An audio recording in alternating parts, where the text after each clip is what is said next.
पूजाएं दो प्रकार की होती हैं।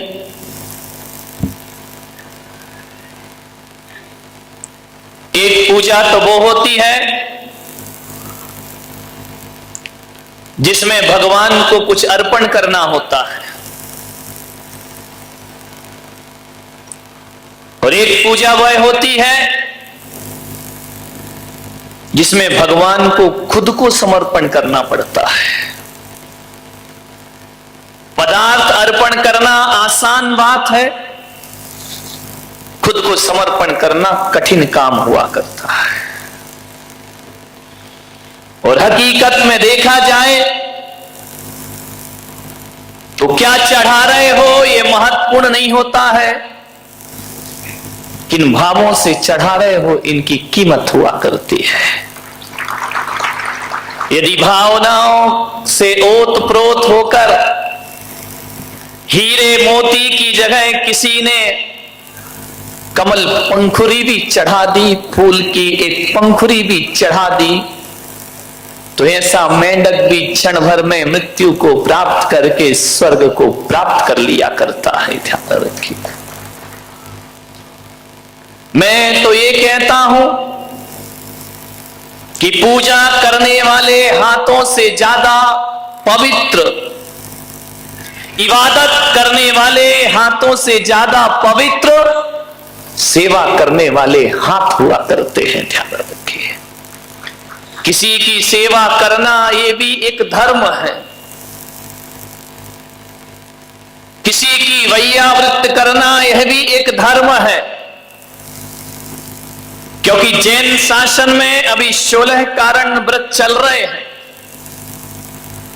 और उसकी एक भावना है वैयावृत्त भावना, जहां पर कहा जाता है कि निस्दिन वैयावृत्त करैया सो निश्चय भव नीर तरैया। जैन दर्शन कहता है जो सेवा का मार्ग अपनाता है, जो परोपकार का मार्ग अपनाता है, परस्पर ग्रहो जीवा नाम का सूत्र सार्थक करता है, वह निश्चय से एक दिन निर्वाण को प्राप्त कर लिया करता है।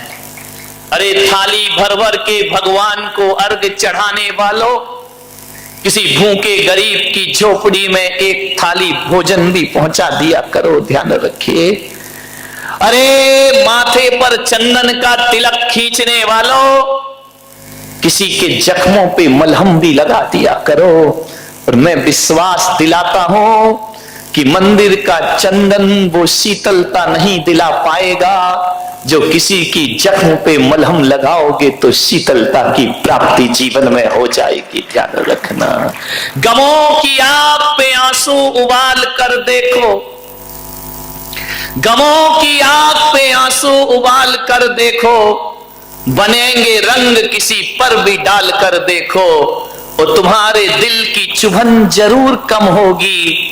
किसी के पांव से कांटा निकाल कर देखो, किसी के पांव से कांटा निकाल कर देखो, किसी की पीड़ा को हरने का प्रयास करिए। अफसोस है कि रुद्राभिषेक करने के लिए,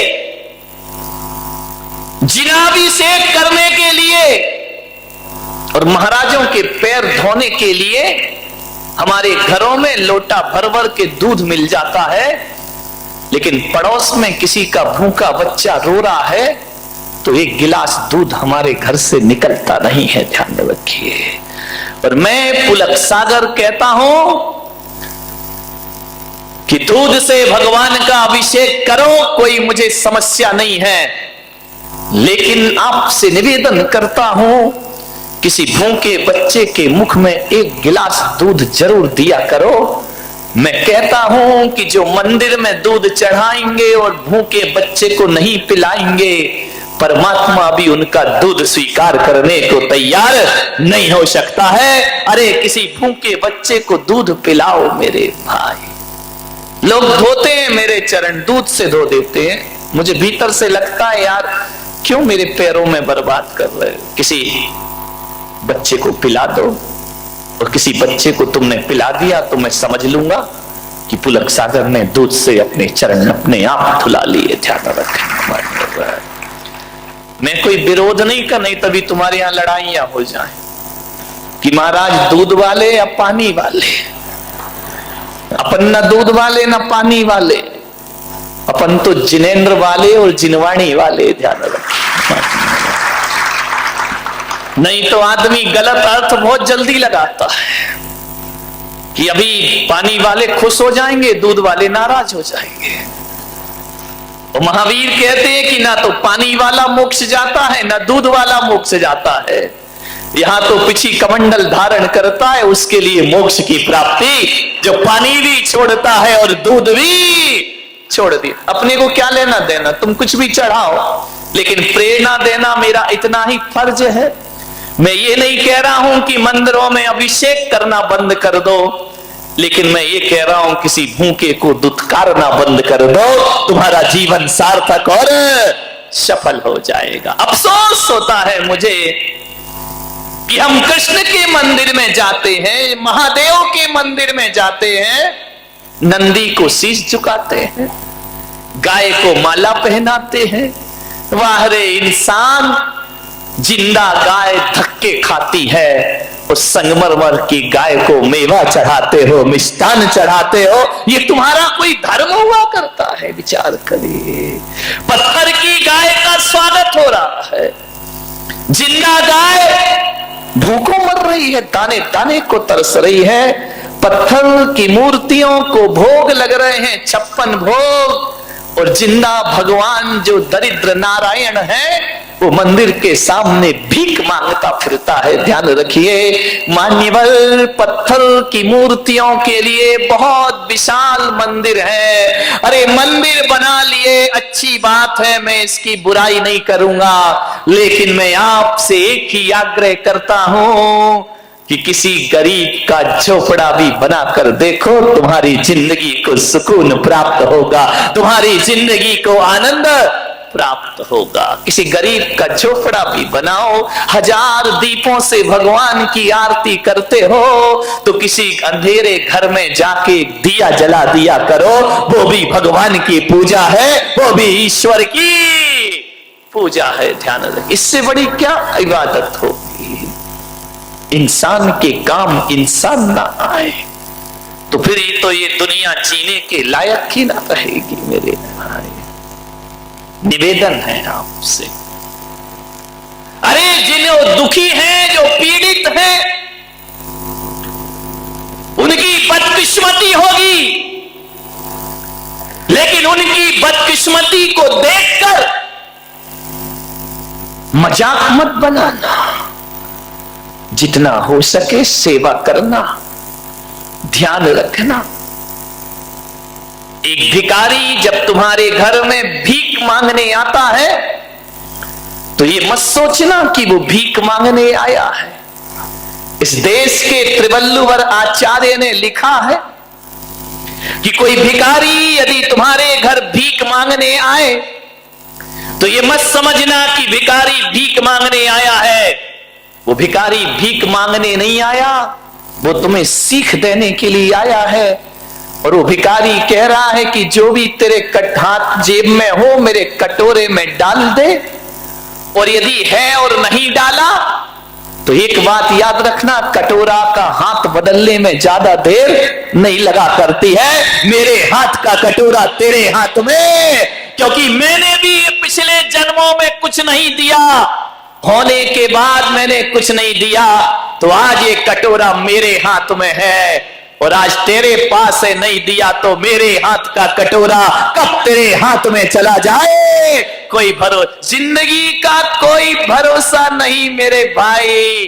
कब किस्मत करवट बदल ले, रातों रात लाखपति खाकपति हो जाते हैं, और ऐसी भी किस्मत जागती है सड़क छाप महलों का वासी हो जाया करता है। ये तकदीर का खेल है, ध्यान रखना, ये तकदीर है। रामनाथ कोविंद को कौन जानता था? वो खुद नहीं जानते थे कि मैं कभी राष्ट्रपति बनूंगा। मिट्टी के घरों में पैदा हुए, कच्चे मकानों में, दलित परिवार में पैदा हुए, पढ़ाई का इंतजाम तक जिनके पास नहीं था। मेरे भाई, जब राष्ट्रपति का चुनाव का अवसर आया तो पूरा देश तो क्या, जितने भी दल हैं वो भी नहीं जानते थे कि रामनाथ कोविंद एक चमत्कार बनकर के नाम प्रकट हो। कितनी अटकलें चल रही थी। कोई बोला कि आडवाणी बनेंगे, कोई बोला सुमित्रा महाजन बनेगी, एक से एक अटकलें चली। लेकिन ध्यान रखना, ये मोदी ने कुछ नहीं किया है।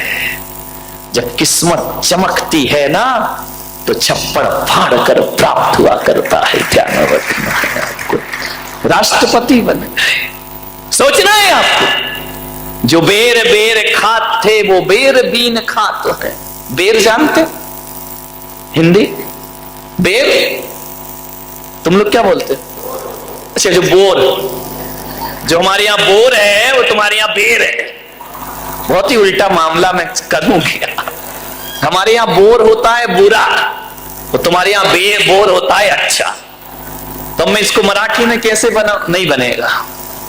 जो बेर बीन खात थे, जिनके दिन ऐसे थे कि बोर को बीन बीन के खाते थे। जो बेर बीन खाते थे वे बेर बेर खात हैं। बेर बेर यानी बार बार, हिंदी समझाना पड़ेगी मुझे।